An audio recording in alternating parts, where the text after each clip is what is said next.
vous n'avez pas été stricto sensu victime de Wikileaks. C'est-à-dire que c'est pas Wikileaks, pour être bien précis, c'est pas Wikileaks qui a diffusé ces Macron-Leaks. Wikileaks les a repris ensuite. C'est bien ça? D'une certaine manière, ils les ont diffusés. C'est-à-dire que j'ai été piraté, et ça, c'est les enquêtes du Monde qui l'ont démontré par la suite. On a été piraté collectivement par les renseignements russes, par le renseignement russe, qui ont, 2 jours avant l'élection, qui ont tout diffusé sur Internet, qui ont diffusé les emails de ces 5 personnes, dont moi. Et puis, dans un second temps, l'été qui a suivi, je crois que c'était à la fin du mois de juin, au début du mois d'août, Wikileaks a mis sur sa plateforme l'ensemble de ces emails. Et donc, d'une certaine manière, ils ont participé à les rediffuser une nouvelle fois et surtout à faciliter leur recherche, puisqu'il suffisait désormais de taper un mot-clé pour aller directement aux mails qui pouvaient nous intéresser. Donc, finalement, pour faire des recherches dans ma propre intimité, c'était quand même beaucoup plus simple après la diffusion émise par Wikileaks. Alors, dans votre texte, vous rappelez malgré tout ce que nous devons à Wikileaks, malgré ce qui vous est arrivé. Donc, si je vous comprends bien, à titre individuel, vous vous sentez une victime, mais en tant que citoyen, vous êtes persuadé, en tout cas convaincu, que Wikileaks est important.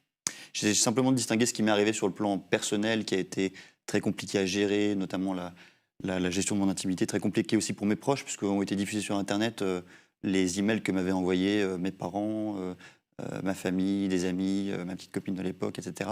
Donc ça a été compliqué à gérer sur le plan personnel.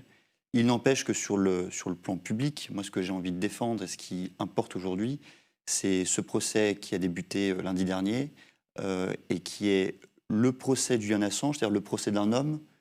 Mais je comprends aussi que l'opinion publique et certains internautes puissent tenir à distance cet homme parce qu'il y a beaucoup de rumeurs infondées qui ont couru sur lui.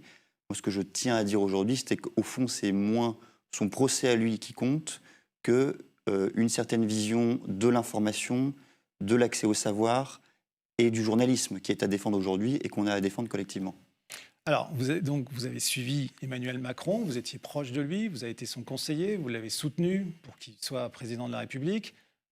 Aujourd'hui, le nouvel avocat de Julian Assange en France fait appel à Emmanuel Macron et lui dit il faut que la France accorde l'asile politique à Julian Assange. Alors, est-ce que vous croyez vraiment que Emmanuel Macron, le président d'aujourd'hui, est capable d'accomplir ce geste?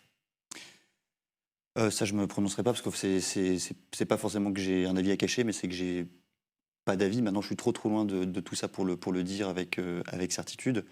Moi, je pense que ce serait nécessaire, je pense que ce serait un geste important.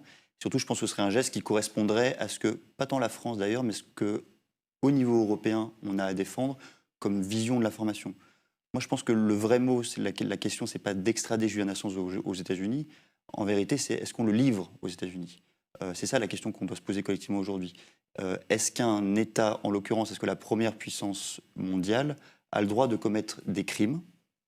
Et est-ce que c'est légitime de criminaliser la personne qui les a révélés? Est-ce qu'on veut participer à ça? Et est-ce que ce ne serait pas finalement notre honneur, mais aussi la défense de nos valeurs, que d'accueillir Julian Assange en France? Ça me paraît en fait une absolue évidence.